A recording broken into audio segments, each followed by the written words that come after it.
Hola, soy Lucía Casani, directora de la Casa Encendida, y quería daros la bienvenida a la Casa ON, la plataforma digital de la Casa Encendida, un proyecto que iniciamos a raíz de la pandemia y que hoy, 3 meses después, se ha convertido en una nueva línea de trabajo paralela con la que queremos ampliar las funciones y cobertura de la institución y que será probablemente una parte importante de nuestra línea de programación futura. Hoy me hace especial ilusión utilizar esta plataforma para presentar este programa de conversaciones bajo el título Un posible decálogo para la institución por venir. El impulso de organizar estas conversaciones viene de lejos. Llevamos tiempo debatiendo en pequeños círculos la necesidad de repensar las instituciones culturales, de redefinir su rol en la sociedad, de generar un nuevo valor para volver a ser útiles y necesarias, para anticiparnos y promover los cambios sociales más que responder a ellos, en definitiva, para provocar el cambio. Una institución verdaderamente inclusiva que propicie el pensamiento crítico, que escuche, que conecte, que proteja lo creativo y la imaginación. Cómo hacer una institución que sea mejor, que sirva y que pensemos juntos. La Casa Encendida está construida en base a un modelo de institución que en cierta medida ha sido bastante pionero desde sus inicios.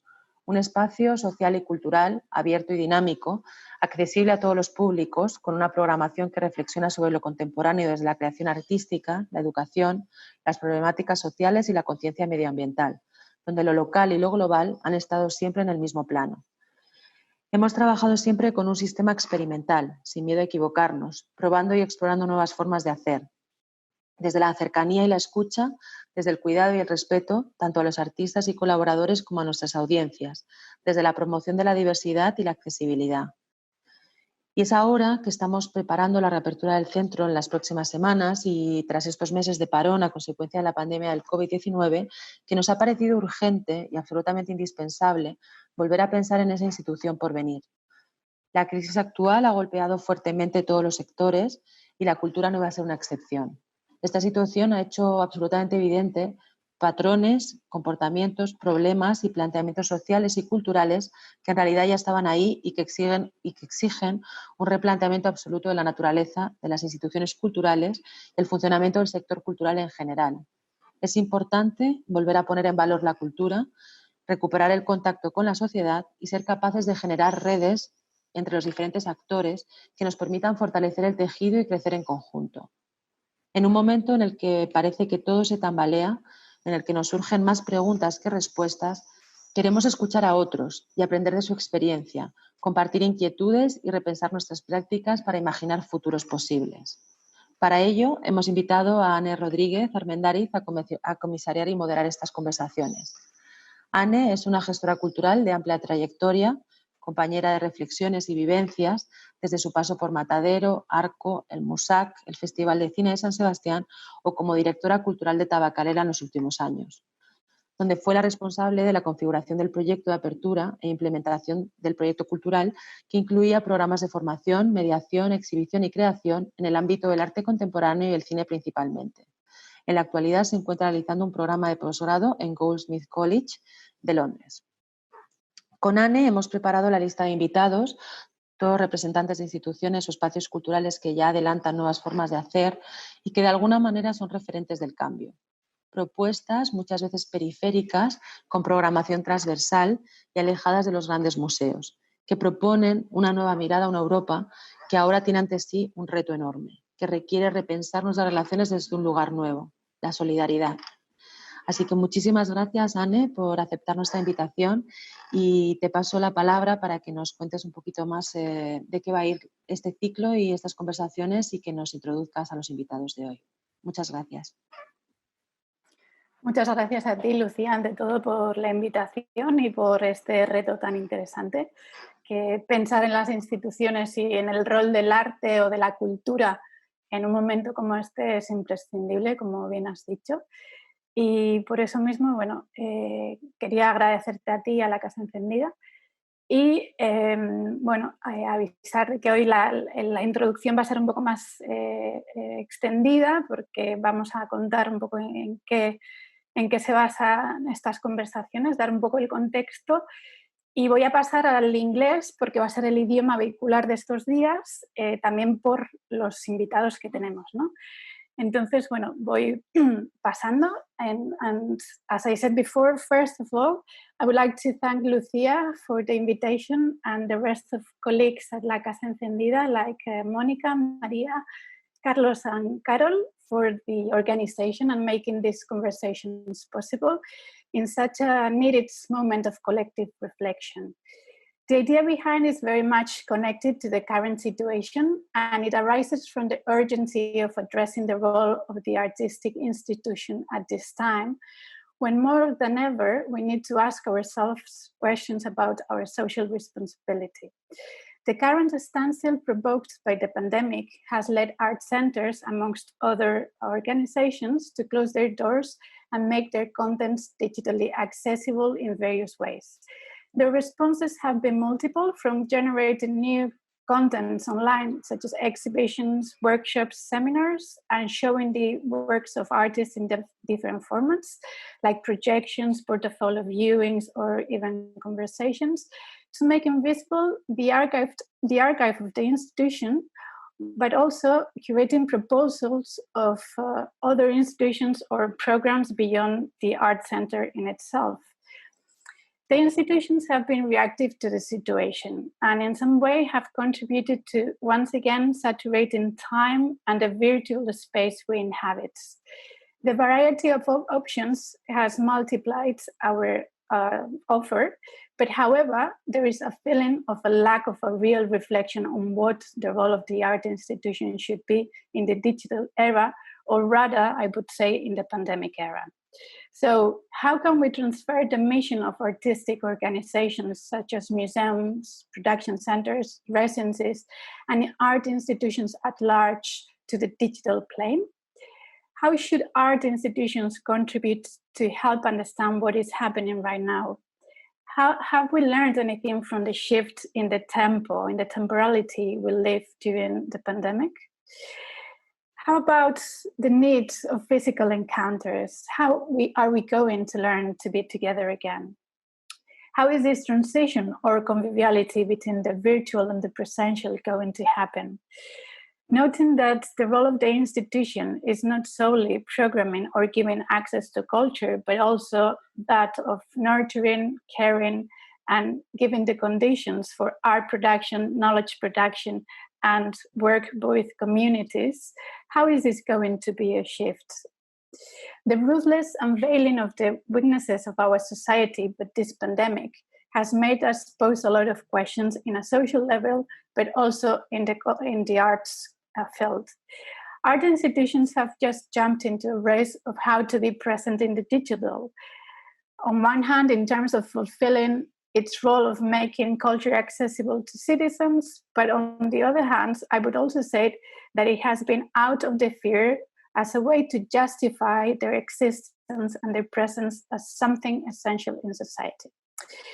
Through the program of La Casa Encendida, we intend to generate a possible decalogue of the institution not yet here, the art institution yet to come, using the definition of queerness of Cuban-American academic José Esteban Muñoz as a space free of the here and now, that opens up the potentiality of the art institution to be something else, to imagine new potentialities and new forms out of the normativity. This concept of the institution yet to come or the museum yet to come has also been quite used by our colleague Pablo Martinez lately when thinking about the museum, and he's just written very recently a very interesting text, which you can find now at the CIMAM website, that accompanies somehow this concept that we are going to dwell into during these conversations. So to build this possible decalogue, we will present 5 dialogues amongst 2 different art professionals from a range of European institutions. The idea is precisely to address some of the multiple roles that the institution serves. Before we begin the conversation, each guest will present an idea for that possible decalogue of the institution yet to come and elaborate a little bit from there. So today we would like to address the idea of the institution as a place of encounter. One of the things we have been deprived of in the lockdown is precisely the ability of sociability. I would like to discuss about the need of the physical aspect that our institutions bring beyond the aesthetic experience. This is to say, the institution as a place of encounter with art, but also with people. And this is something that the digital will never substitute. The space and time for improvisation when meeting with someone, when experiencing a live performance, the creation of the conditions for things to happen in the here and now to enable future things to come. The digital experience, paradoxically, seems to be much more individual and a much more regulated space in terms of active participation. To talk about this, it is my pleasure to introduce you to our guests of today, Matthieu Goeury and Nico Marzano, who I thank for being here with us to share their thoughts, questions, and strategies to face the current situation from the art institutions and think together about what the institution not yet here should be.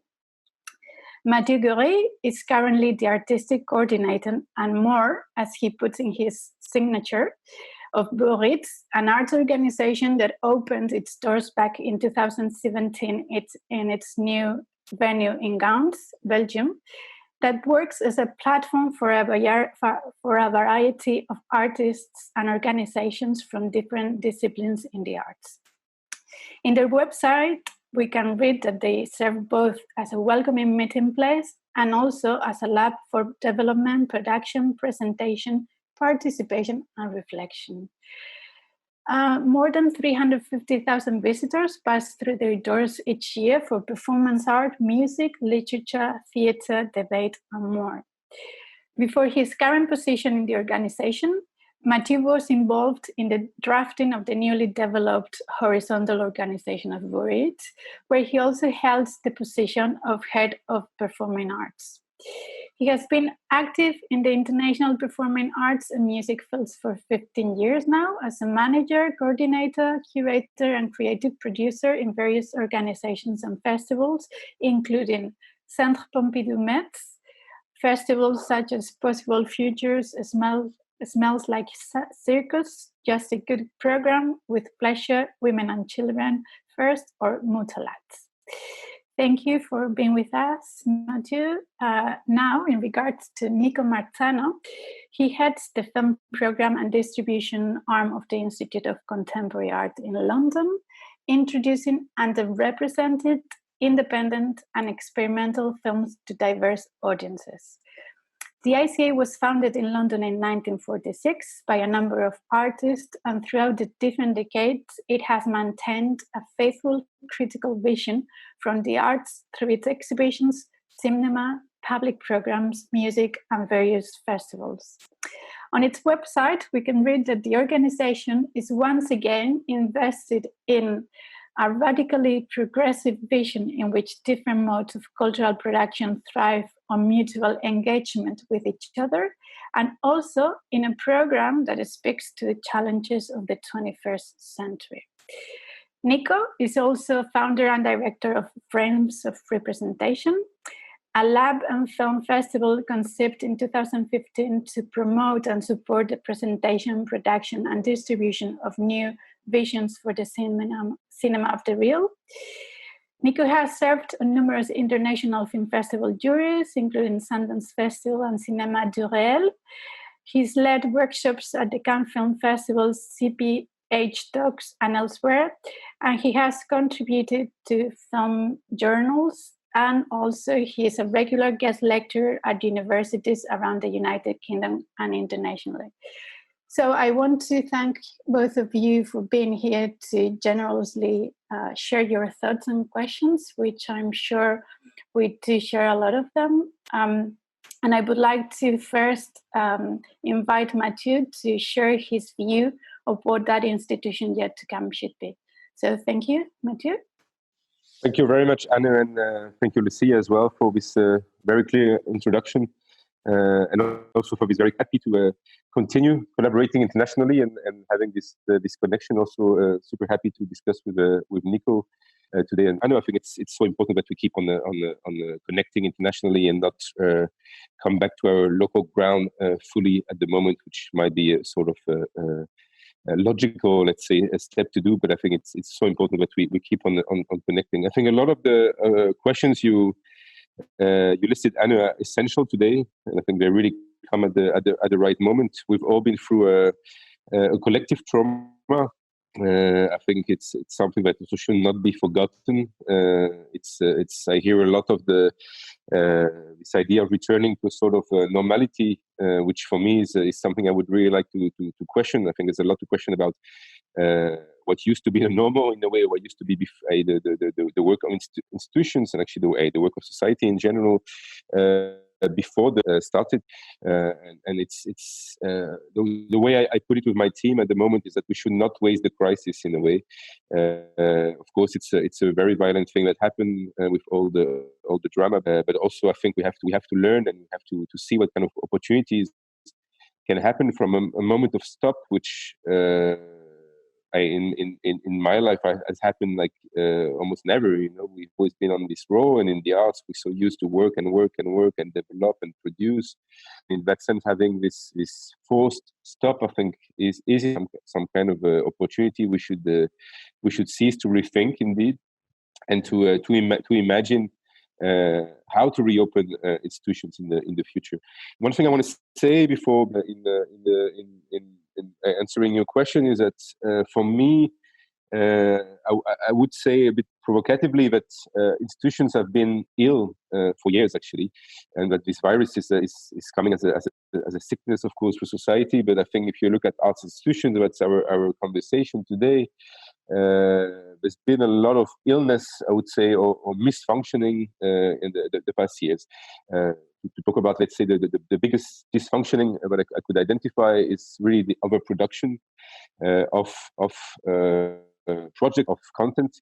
I've been, and I think many of us in the field have been so frustrated in a way of being unable actually to follow what is happening, in a feeling of a way that is on so much, and of course with the last years, the capacity that we've had to expand internationally and globally in a way made this even more complex, and really it's actually not a criticism, but travel around the world to meet this artist, to see this work, or see this festival, and try to actually make sense of it all has always been for me a bit frightening in a way, because at the end of the day it's just this overproduction, this mountains of content that have been produced, but also sometimes disappeared because of the quantity of them, has been something that has created a lot of anxiety in that sense. And it's something that I would really like to question, a sort of degrowth for the art scene, not so much a degrowth of artists. That's not possible. We cannot control, we cannot stop, or we cannot control like who creates. I think that's thank God this is something that should happen. Creating art is part of our life and part of way of expressing ourselves, but controlling in a way how much we put out there, how much we produce professionally. I think it's something that we're really going to have to ask ourselves in for first very basic reason is that I don't know the situation really well in Spain, but in Belgium and in the surrounding countries, for example, the amount of money and the budgets for the arts have not been growing as fast actually as the number of artists and the number of projects that get created, which basically has meant we've created a lot of poverty within the arts field by reducing amount of productions, by reducing the possibility to create projects within decent financial schemes, and then we've just basically made a lot of projects that are more and more poor in resources, financial resources in that sense, and that's something I read. How can we either re-inject a lot of budget in the arts? It's a question for our governments in Europe, but also how can we make sure actually that artists can maybe come back to a sort of way of basically practicing art without producing. That means like how can we pay more actually the research and the part of the process, instead of actually focusing a lot of the other financial resources on the actual production and the presentation to audiences, and that's going to be, I think, a huge challenge in the future. But I really want also to tackle with one other thing that I wanted to put out there to feed a bit the conversation that's going to come is I think there's something that comes out very frontally for me with this whole stop and this whole lockdown period we went through, is that inequalities and privileges actually have been made even more visible within the last 3 months. I don't know how it happened in Spain, but in Brussels, basically, like, of course, when everyone is out in their home, returning to a safe space and safe place, you just suddenly realize, like, who is out there, you know. And it's basically, and I think that's the first priority for us in the arts as well, is that in Brussels, the amount of people without home, talking about refugees and homeless people, for example, that were still evolving in the city and actually being a very large community that we don't connect to so much in the arts. That community has been made so visible the last weeks and months, and I think it's essential to say we work with everyone. We work with all communities, but actually maybe the most precarious communities in our society actually are not very often addressed, and the fact that they've been so much visible the last months, I think it has to force us to ask ourselves the question also: how do we connect to these communities, and how do we actually manage this question of inequalities and of social classes also within our arts institutions in a way. You mentioned something, Anne, that was very important. I think you put it. You asked the questions like, how will we come again together? How will we physically come closer again in the arts institutions? That's a very, very important questions. I think one of the strengths of arts institutions is actually to create a sense of community and a sense of physical bonding. And I was actually, for my first day at Goeury on Tuesday. And as much as we are open at the moment, what you realize actually that this is not possible anymore. Actually, a large group together in a room, the work of art or artistic content or social content is very. Imagine that things are going to get smoother again in that sense. But one thing that I to develop in Ghent, and I will talk about it maybe later in the conversation, is actually going outside a lot more. Institutions like Goeury is a huge building. It has 6 venues. We can accommodate about 3,500 people, you know, in the building at once. This is not possible for a long time in a way. But of course, now at the moment we can do events outside in Belgium, and during the summer even more so. So I'm really thinking with our community of artists and community of partners about how can we actually almost like take the energy and take the sense of community we manage to create in the outdoors. Think about the park, but for example, to give you one specific project we're thinking about, we're working with two makers that are going to create a sort of live radio show in front of a project building, you know, a social housing building, where actually the audience will be the people in the social housing. The stage will be actually the square in front of a social housing with a big screen so that people can look at each other actually. And then these two hosts are actually gonna create a sort of platform where both the performances that will happen, or the actions that will happen, will be both proposed by the people living in the building. This kind of new ways of working in a way interests me, but actually now we are forced actually to move out of the center. But actually before we were forced to activate, and now as we cannot activate it in a way, we are forced to activate it somewhere else. And there I think there's opportunities and challenges that really interest me in the coming months. You know. A last thing maybe to finish this intervention is the question of international collaborations. For me, very challenging. I said it some minutes ago. At the moment in Belgium, borders are reopening now, 15 to invite European artists. But of course, what do we do with the global South, for example? That's something that is very important. Where I'm in Goeury, we've been working a lot with artists from South America, continent, from Southeast Asia as well, and this is something I really want to continue developing, and it's pretty clear here in Belgium that this will not be able to happen, I think, this year. But what does that mean? For example, in a very sad way, in a way that we have to stop these collaborations, and this is something we don't want to do. So what we're working on is on a sort of online festival with artists on the global south, that would actually enable us to transfer funds as well. Of course, we have this privilege in Europe to have sometimes, not all the time, but bigger budgets than institutions in the south of the world in a way. And how can we actually create still platforms that allow us to still be in this artistic collaboration, but also in this solidarity collaboration sometimes, that is very much needed in the future. You know, we come out of or we slowly come out of a very populist last years in Europe, and it's still very present, of course. And I'm a bit afraid that basically, if the arts doesn't take this responsibility of still connecting with we're gonna be a sort of closure in a way of doors and of borders, like the borders are closed now, and that we might end up with just very local initiatives that are not really, I think, very exciting, let's say, for the future. But I think we're clever enough, and we can invent actually these new formats. For the moment, of course, it's online, but we're gonna have to think in the longer future in a way what does it mean, you know, to work with international artists. Maybe the model of inviting an international artist for a week, you know, to present the performance is behind us. That's maybe one thing that with the COVID-19 crisis, but also with the climate emergency crisis that is coming up, that is holistic, and that we have to really think about inviting international artists for a very long time to relocalize in a way within our territories, and then develop projects that are much more meaningful. See how this could go both ways, for example, things like this. But there's clearly I think things to invent.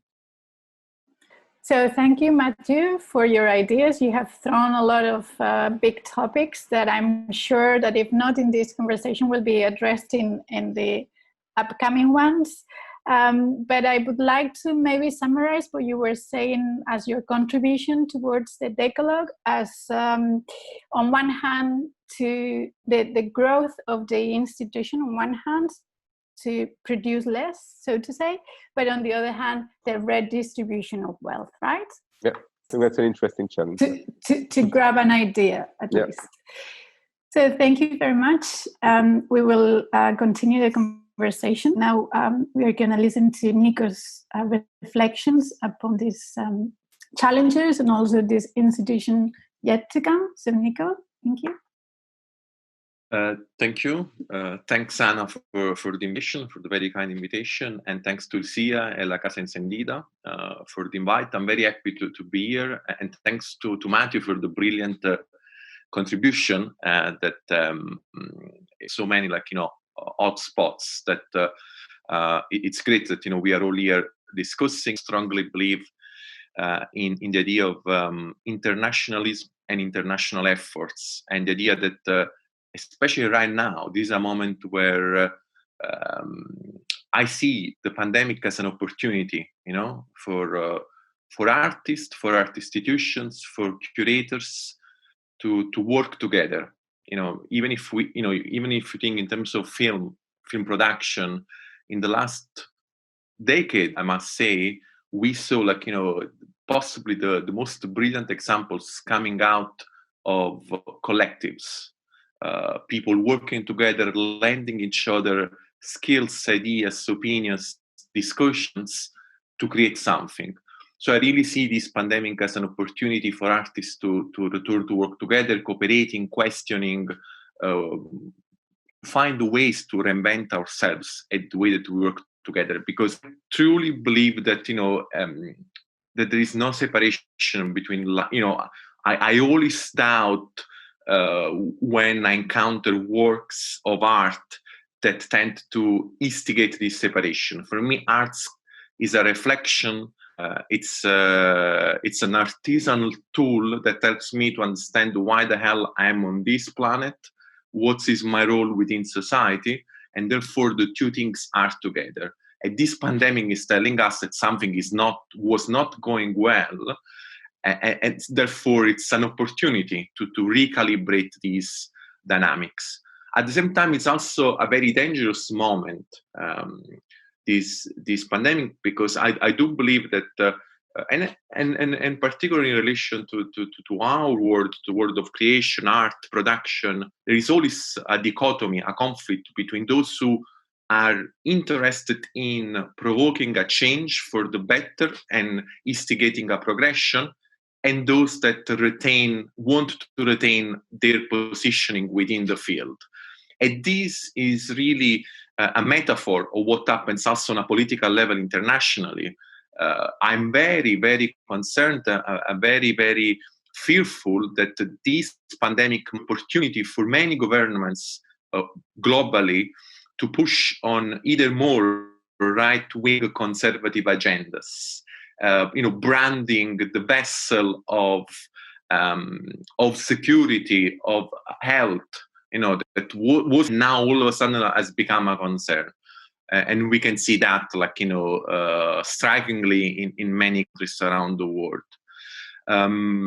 I like to start to address some of the points that I would like to contribute.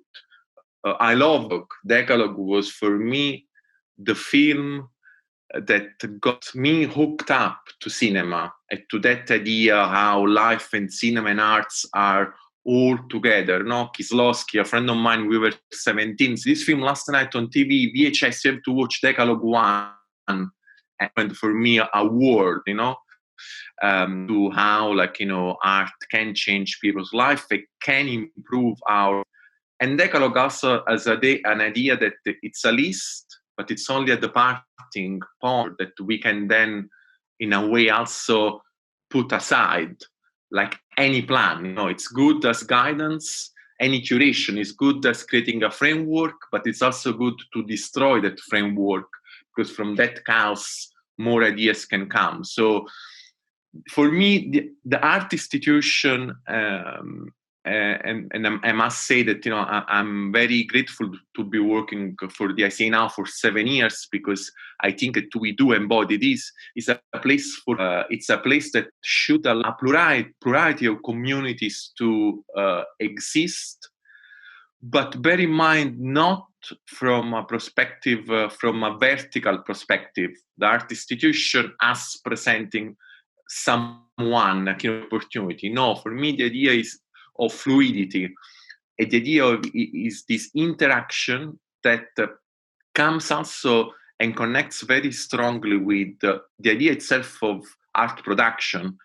I believe that the art institution and the cinema, in my case, in the place where I produce and research and present the ICA, is connected to art in which way?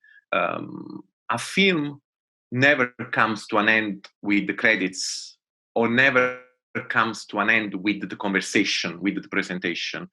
I believe in the idea that cinema is film, is a political tool, and art institutions are, in a way, social access. I see the role of the artist and the role of the actor and the role of the audience, in a way, social workers. That's why, for me, and again, this connects with this pandemic right now, it's very important to free the artist and the production of art from the pressure, the anxiety of financial injection. Because the more we force the artist, the filmmaker, in a position that she has to struggle to find economical, financial tools to produce, in that specific moment, we take away the attention of the artist, the filmmaker, the cultural producer from what they should do. Sadly, for me, something that has not been working for ages, I can, from the film industry perspective, I noticed. And again, the pandemic, as I said at the beginning, it's an opportunity, but it's also very dangerous, because a place like an art institution to congregate together, it's such a political role that cannot be replaced in the digital world. And we are seeing right now a very important push from all the different parts to support the digital way of producing and presenting and circulating films. Why? Because at the moment, the power for production, it is in that specific sector, and therefore this pandemic has now become even an opportunity to increase that positioning, which is a radio power. And for me, the role of an art institution is to remain vigilant and to help the conversation around these themes. Another aspect that I would like to throw out there and to perhaps then address afterwards with you both is the fact that art institutions should try to, as much as they can, to walk away from this tendency, an inner tendency for what I've been experiencing in the last 10 years of gatekeeping, because this affects also the way that artists think and filmmakers think. The idea that you need to be, I want to be surprised. I want to encounter something that activates in me new dynamics, new process of thinking, new ways of conceiving society. I don't want to fit my own mental with something that supports what I already preconceived in order to enable my idea to proliferate. This is something that I noticed quite a lot in this pre-COVID-19 world, and I hope that this pandemic can be an opportunity to defeat this idea, because then what happens that the filmmaker, artist, in order to fit in, again, to go back to that idea of the lack of financial tools, in order to find a way of being recognized, they try to fit in, and we then find a lot of art production, a lot of films that all look the same, all tend to gather for a certain audience, which is either the market or the place of the gatekeepers that will allow those artists to have some sort of recognition. That's why, for me, I would love to see a more present state, in the way that they, funding, I hope that funding will be, and I know, Anna, that this is already on your list of priorities and concerns. Funding is an essential part for art institutions to operate, but also for artists to operate. Because if we take away that pressure from the artist, from the filmmaker, and the state takes more on their shoulder, having artists and filmmakers that can focus on issues of social and racial issues of a better, ecology, this environmental, ecological point of view, in a stage of life of no return. This is either the first of a really catastrophic steps that will come, more the second wave of the pandemic, but also more pandemics that might come. So clearly we need to change our relationship with the environment. And again, to go back to the mix of life and art, we are all in it. It's not that I can just produce a film program or distribute films or put together a festival without thinking of that.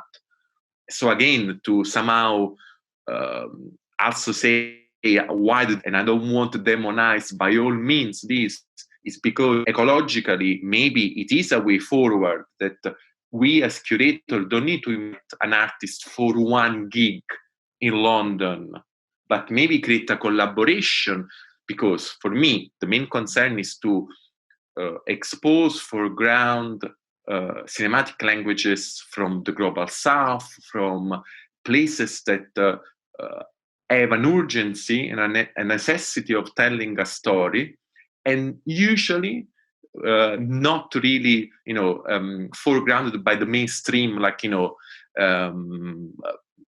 festivals or other places. So therefore, our role is that, but try to fly someone in for one single presentation at the ICA, as we did in the past. So, I'm also criticizing my own thinking, my own reflection. In my case, often carried away by the necessity of showing artists and filmmakers that otherwise wouldn't have any sort of presence, and I do instead feel the necessity of presenting them. But this could be definitely like an opportunity for us in that sense. And also, I must say, the idea of coming together, it's also an idea of caring, because what I noticed, like on an humanistic, individual ways that also has to do and relates to what's happening right now in US with Roe Floyd, is the fact that the processing grief alone is much more difficult, and is also than processing grief as a group, as a collective. So again, an art institution, actually said, is not only a place of presentation, place for really confrontation in the positive way of this terminology. I want to confront, expose my pain and my grief with others, because in that way, not only I can understand, but I can move forward. And I can progress, and I can, put that aside and continue to create. So art institutions need to be that place in terms of care. So I hope that I offered some inputs, and I'm very happy to hear from you more and to continue to contribute. Yeah, thank you, Nico. There are so many things there too that there are things I've been thinking about a lot. And as I said, there are things that are going to be addressed in other conversations, but I think that it's quite meaningful to touch upon them right now. We will try to summarize also your contribution to the decálogo with La Casa Encendida, but I do also understand that that's a critical institution that takes care of as well, no? That institution is still to come. But I think one of the things we've seen during this pandemic is the position of the artist, which has been like the very, very left aside in a sense. There are institutions that have contributed to keeping on doing things together with them, but there has been cancellations of show in both of you. It's not so much about the production of an end object, an end product, rather than the practice itself. And that's pressure right now of being enclosed in the studio with that pressure of not knowing if you're going to have a show, if you're going to sell anything. It's really been very negative upon that. So I think we do have to think about alternatives and how we can, as institutions, care for those artists. We're going to address that conversation with two other guests, but nevertheless, I think it's important to hear from you as well. It has to do with the acceleration and having to somehow, I think, contribute to the industry of a sector, the so-called industry, or try to match certain topics. But I am very interested in continuing thinking with both of you in a conceptual way of what the institution has to be, but I'm also operational challenges you're going to face right now, because that's going to somehow affect your conceptual thinking of your new institution. This pandemic has these moments of halts, help you think in new ways of how you're going to open up that institution with the restrictions and conditions. And here Matthieu is an advantage because they have already begun that experiment. And I think that, as Nico said as well, this is an opportunity. The pandemic is an opportunity to think about all the things that the art institutions, as a reflect society as well, were overproducing, overdoing, and flying just for one meeting or for one show. So I would like to know how you're going to face operation in an operational level, that opening, which also worries me when Matthieu have 7 venues, and obviously you have that translates into revenue and funding. So it's a spiral that if you don't get to the numbers you used to get before, you're not going to get the funding you used to get before. So what about, are you going to be able to do the same things you were doing before? So sorry, because I've thrown several questions at the same time, but I think that it's a little bit pulling out your ideas. And so Matthieu, if you can begin telling us about your experience now opening up. Yes, thank you for launching these questions. They are very essential. Indeed, the relationship between the institutions and the artists, of course. That's the first thing I would like to say. Maybe is that again, to come to a level of, let's say, of priorities is here in Belgium.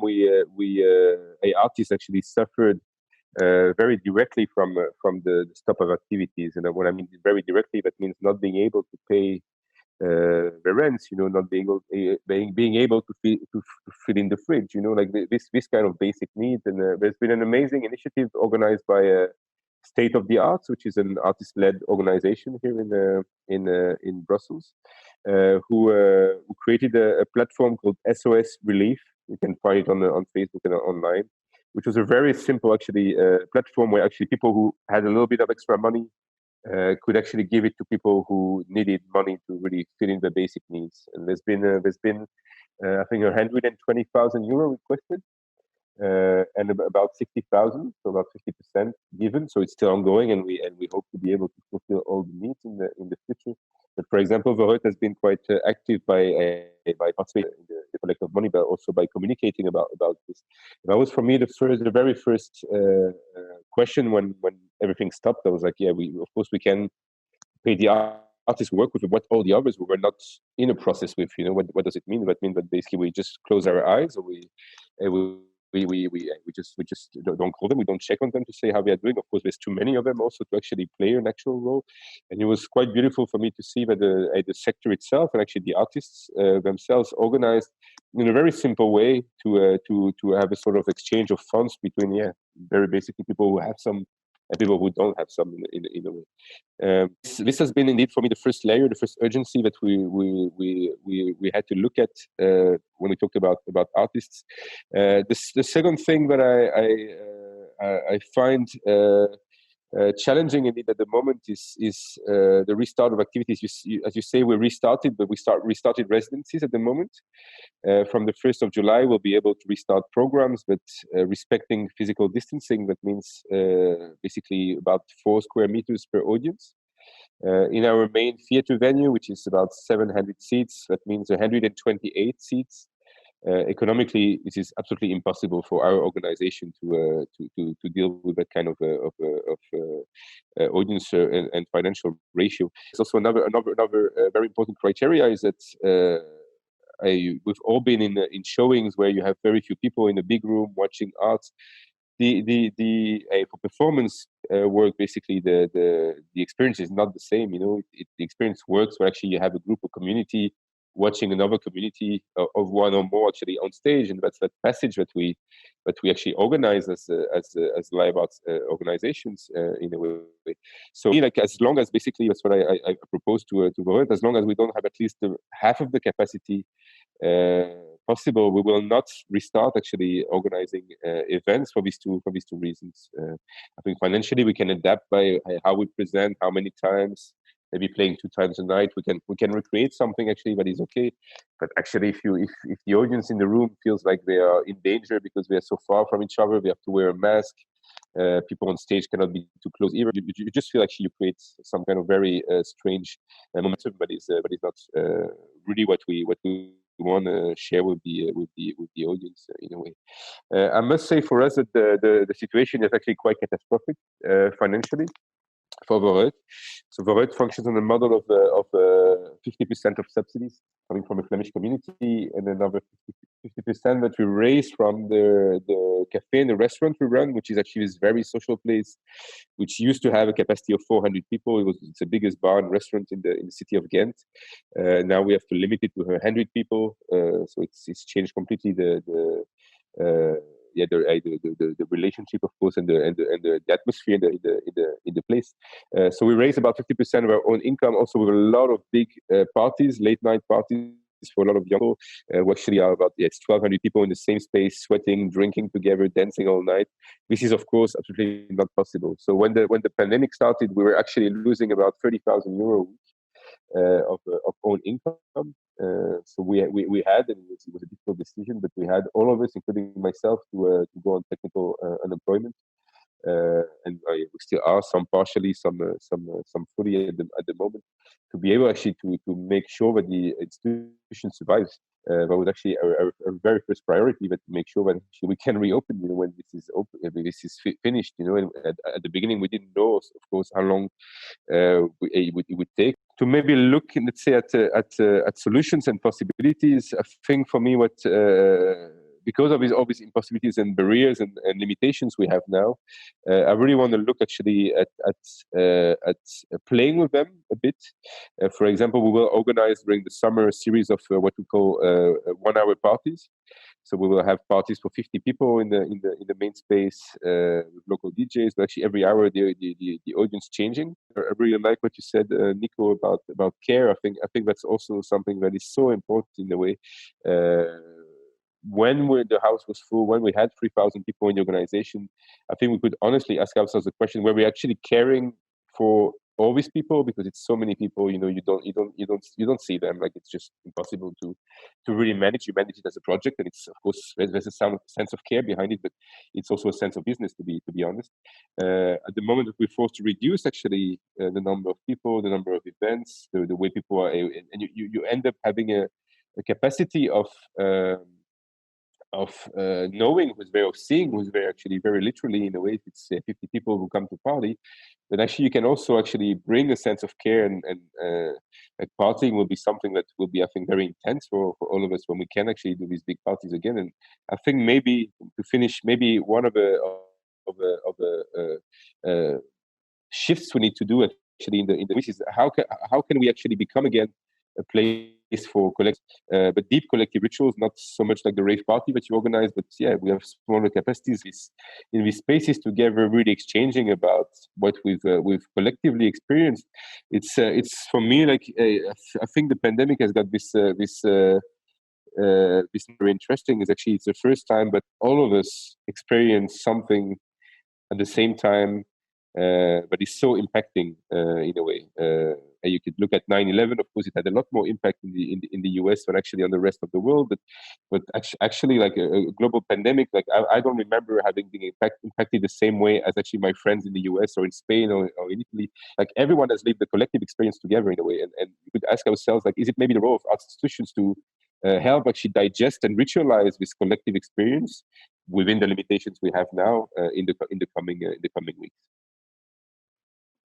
Thank you, Matthieu. To that, I would say, is collectivity possible without the space? How do you maintain that collectivity and the care? No? And I think that in that sense, to create those rituals. Now, when you were saying of community or of the parties of 50 people, it's like a fragmented community, but it's true that it's a community you can care for, no? Yeah. And it's quite saying about performing arts. I've been thinking about how important it is somehow to that direct connection with the audience, because it is important, obviously, visual arts. But there was something about performing arts that connection between the artist and the audience is very direct. I cannot imagine a theater half empty without that contact, no?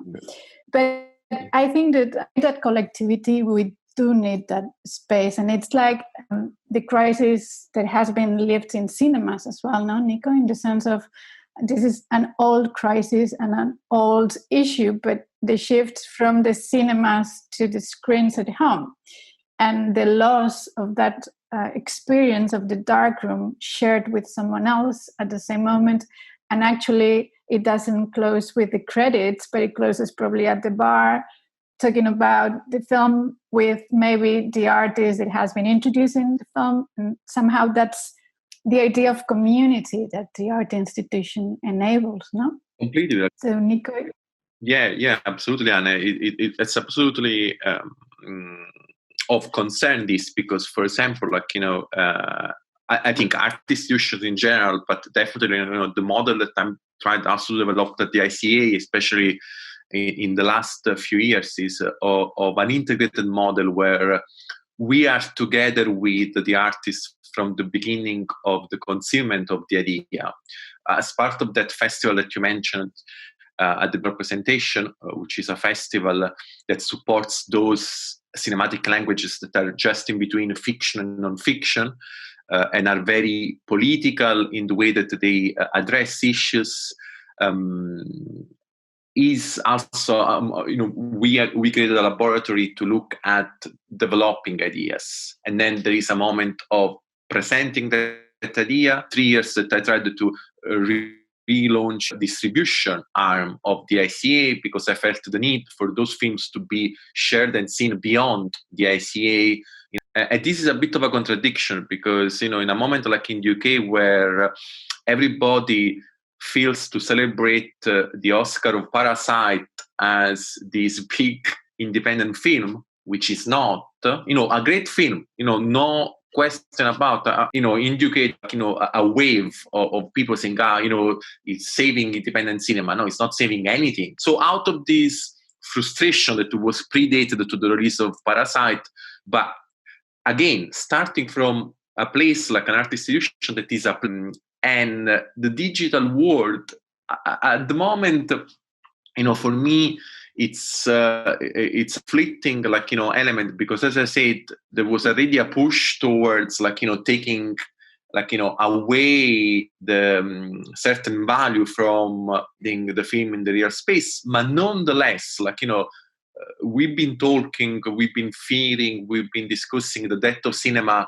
for decades and never came. As individuals, we'll always be drawn to the idea of shared, idea of being together. We are social animals, and that's also to when we will come back, we'll get out of this, emergency state. So I do feel that people will want to experience cinema in a real space, but the issues are many and multi-layered. The ICA, so some insight, you mentioned the operational way, how you get out of this situation, and how we can continue to support this through that. It's funded, only % of the ICA budget is funded by the Arts Council. So at the moment, it's a tragedy. Of course, I'm not surprised that the ICA in the UK is the least subsidized institution, because it's also the institution that less tends to align itself to the mainstream narrative. So, it's a matter of also of interest, it's a matter of ideology and political judgment. I understand, while I might disagree, I understand where public funding comes from, and hopefully that can change now. But for us, programming is vital. Without programming, we cannot really survive. And we will face, cinema, will restart about 25% capacity. So 75% of our capacity will be gone. There are talks implemented by also BFI, not BFI the venue, but BFI the funder, film industry in the UK, that also in 2021, until March, April, there will be limitations to 50% capacity in place. So, the situation is quite dramatic in that sense. I've been sitting in the last on task force with other independent art venues in the UK that support cinema, and including ourselves. We are all theorizing redundancies, which is the ultimate tragedy, loss of jobs. But in some cases, the decision is either reframing the institution or closing down, giving the financial impact. That's why I was making the point at the beginning of my contribution, saying the state needs to intervene right now in a post-Keynes way, and otherwise there is no way to go ahead. It's as simple as that. So to go back to the idea of digital, even pre-COVID-19, simply out of difficulties that I was finding in, for example, allowing those films that we support to circulate outside London, I was thinking of some sort of digital distribution. So creating a third screen. The ICA has two cinemas, Cinema 1 and Cinema 2, a Cinema 3 screen virtually, where we would show our own films, the films that we distribute after the theatrical window has been exhausted. And suddenly the theatrical windows for our films exhaust pretty quickly, because there are cinemas that tend to support films such as Salome Lamash, Ramer Ross, or Minervini, just to mention the first few films that come to my mind. And the idea was to build a digital platform for that, to integrate. And then during the pandemic, we said, okay, this can also be a way for us to give some continuity and some curatorial consistency to what we've been doing, and also to support artists, because of course every time we show a film we pay an artist fee, so all that economy was coming into. But then financial issues really got in the way of this project, so we keep delaying, and that's why, for example, the ICA, Matthieu was referring to unemployment or not working for the institution now because supported by the state. The only scheme that at the moment is giving some sort of financial relief is the furlough scheme in the UK, which means, again, a bizarre way to support, because if you're a bank or a financial institution, you cannot take money from the support and also produce income for yourself. Institution without the venue, like in our case, it's just a matter of researching, and you are not allowed to do that. So the ICA, for financial reasons, had to furlough pretty much the majority of the staff. We're talking about 90%. So everything has been slowed down, even in terms of preparation now, but we cannot do without. So we are thinking to profit of this furlough scheme as much as we can, which means the restart being delayed. It's complicated, in that sense. And but the idea, yes, would be to, for example, frames of representation is this year would be the 5th edition. I'm still hoping that those 20 films that I also announced back in April as a commitment towards the artists, I said, we will present these films in a way or the other. We will do it. I would love to do it, as much as we go, well knowing that certain things needs to change and will change, which is also the interaction of artists, maybe, using action to have the conversation. But then one, for wrapping up, you were saying the overproduction. In cinema, there is this problem as well. So that's why pandemic is an opportunity. Example, you have given Fridays the day when a film comes in the UK, where you have 23, 24 new releases. How can an audience intercept 23 films per week? How can a film critic write in depth? Because now what's happening of this model, the consequence is that more and more film critics rewrite the 2-line plot given by the publicist of the film. So there is no critical thinking and film criticism of the way we engage with film as a form of art.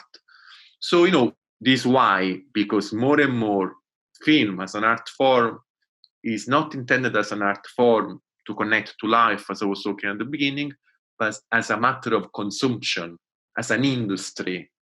Already the School of Frankfurt was demonizing, rightly so, that we should not call the cultural place an industry. We are not producing anything. We are not. We are possibly producing, but definitely we are not consuming. So this is the situation. For the next for the ICA. Well, yeah.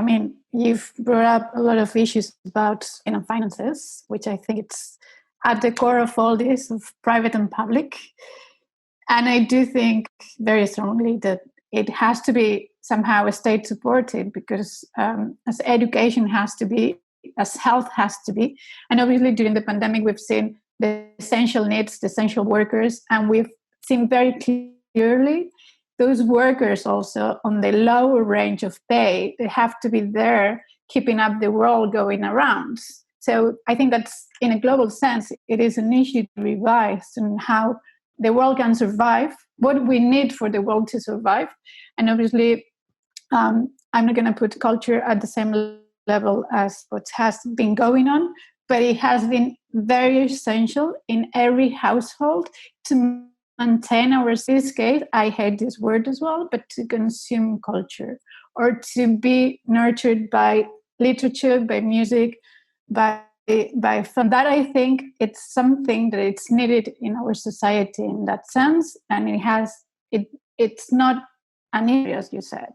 It's something else. It has different logics. So I think that's a big argument we could delve into. I think we are running out of time, but I would like to maybe wrap up a little bit. I wish we had more time, because I have the feeling that we've been like tiptoeing big topics. But as a summary, I would say, gathering up, and then I will give you the word to wrap up from your sides, that this pandemic has showed us somehow the accelerated world we live in of overproduction in a social sense, or in the whole of society. It is also reflected in the arts, and that we have to break a little bit that, and we have to stop. And if we have less revenues right now to open up our institutions forcefully, we're going to have less to do. And we cannot, because the arts have always been we have always been trying from art institutions to, okay, we had a cut, but to keep up our offer, and we have to open up the venue every day, and we have to offer something. So there's always this struggle within institutions that, although you have budget cuts, you do cut the background, either salaries or less people, but you need to offer. And I think that the governments, the states, the founding bodies, they see that the institutions work equally. So I think that this is the opportunity, because the difference is going to be huge, as Matthieu was saying. It's dramatic. To really somehow show that this is not working without a support from the state, a support from understanding that culture is really needed, especially in a situation like we need to understand what's happening, and we need to be very alert of surveillances, of controls, of all the technological industry that is coming upon us. No? So I think that the art institution, listening to you too, has to be that space of criticality, of where we can speak about these things, and we can accompany each other in learning to be alert through arts and through direct art. And as you were saying, I think that the digital, let's not demonize digital, but digital is a complement to the physical space. And there's a whole world we can open up. So I want to thank you before listening your wrap-ups and thinking or listening to your thoughts of how we make of this new era or new time of our institutions a needed space of encounter for citizens, for artists, for communities in our world. So Matthieu, if you want to take the word. Yeah, thank you, Ari, for summarizing the conversation we had in way better words also. But I think the reason why we've been tiptoeing and talking about a lot today, and also basically addressing the question of art institutions in this context of a globalized world, is basically, and I think that's very, very fair to put it like this, is that we don't know at the moment, and I think it's also one of the reasons you're organizing these conversations. I think no one knows actually how to rebound. No one knows what comes ahead, and there's a big reflection exercise to be done. But I think it's also fair to say that everyone is at a loss at the moment, and that a lot of certainties have been broken. Which for me, there's maybe just to wrap up on this, and you were mentioning it also. I think there's one thing that gives me actually what we've been seeing during the pandemic, but also most recently with the whole other movement in the US is actually that period of stop, I think, has allowed a challenging of the power structures way deeper than, way faster actually than it could have happened without actually everyone being on a sort of stop. And I think that's also a question for us arts institutions in a way. Like we are these power structures. Even though we claim to be talking to everyone as open as possible, we still create a lot of barriers with our language, with our prices, with our buildings, and where we are located in cities, in neighborhoods, and things like this. And what I think is possible, what I'm quite excited about, is actually that this moment of stop might create space actually for a little bit more of democratic access of art institutions. And when I say democratic access, I mainly think about basically who is doing the program. I always take, for Vovet, we program a lot of music also, and I always take that example that we have a fantastic curator who listens to everything, who knows everything, but next to him we also have actually a lot of other, and I always think about youngsters who basically have grown up in this digital age and are so knowledgeable about the music world today in a way. But I find it super exciting to see actually how a qualified curatorial staff is also connecting to actually a bunch of the audience that is super alert and super knowledgeable about a certain movement in music or certain artists, And I hope that basically we use also that sort of break to ask ourselves the question of like who is actually acting, being the agent of the content we propose to the audience in the future in a way. And I don't know. I have this optimistic feel that basically, like we're entering a moment where, because everyone has been put on a sort of like flat start in a way of because we were all stopped at the same time in a way. But like the cards are reshuffled, and that maybe it's time actually to also challenge the power structures in our own organization. Thank you. Very acute. Thank you, Nico. Thank you. Yes, thank you. Like I found this conversation very, very stimulating, and we don't know what the future is like. Going to share with us, but we can at the least try to shift certain dynamics. And for me, we are sometimes used to think that art as an individualistic activity. There's these power given to the artist, the filmmaker, whereas for me art is a collective activity. The bearer of a certain idea of society behind which there is always a community, and the cinema place, the art institution as place shows us. So for me, hopefully this historical period will urge us to rethink art as a more collective action, to regain a truth of culture as a social enterprise, the art institution as a social enterprise. So I hope that this is something that, because why at the beginning I said, that we all, I perceive myself as a social worker, because through culture we affect society, whether or not we are aware of it. Culture is not only a way to develop ourselves to research, but it's also a way to affect the political decisions. And for politics, I don't mean propaganda, I mean just the idea and the thinking paths that then push towards what we think of society, what we relate to each other, how we need the other to really be where we are. So I hope that this is this is the opportunity that this pandemic is offering us, and I hope that again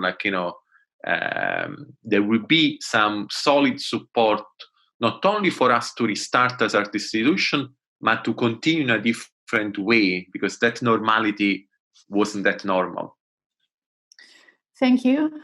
In a, as you said, normal, whatever normal means situation, now we would say that we can continue with the conversation in the bar with a beer, and we'll see you all there. But thank you, and I do hope, because now we are just going to cut our communication and we will continue through emails, but it's been a pleasure to have you engaged in this conversation. And I really hope we can meet in your institutions or elsewhere to generate new communities. And as you said, both of you, from an internationalist view, but also having very much in mind the context, which I think we have to care about. So thank you very much. And Lucia, are you still there? Yes, here I am. No, thank you. Thanks a lot. No, thank you so much. The conversation has been super stimulating, and it could be get on like for hours. I could be here like listening to both of you and for much more time. But I hope that this is the beginning of a longer conversation that we can continue in the future. So thank you so much to everyone at La Casa Encendida for the invitation and for doing this Zoom meeting. Mm-hmm. Well, thank you a lot. See you very soon, I hope.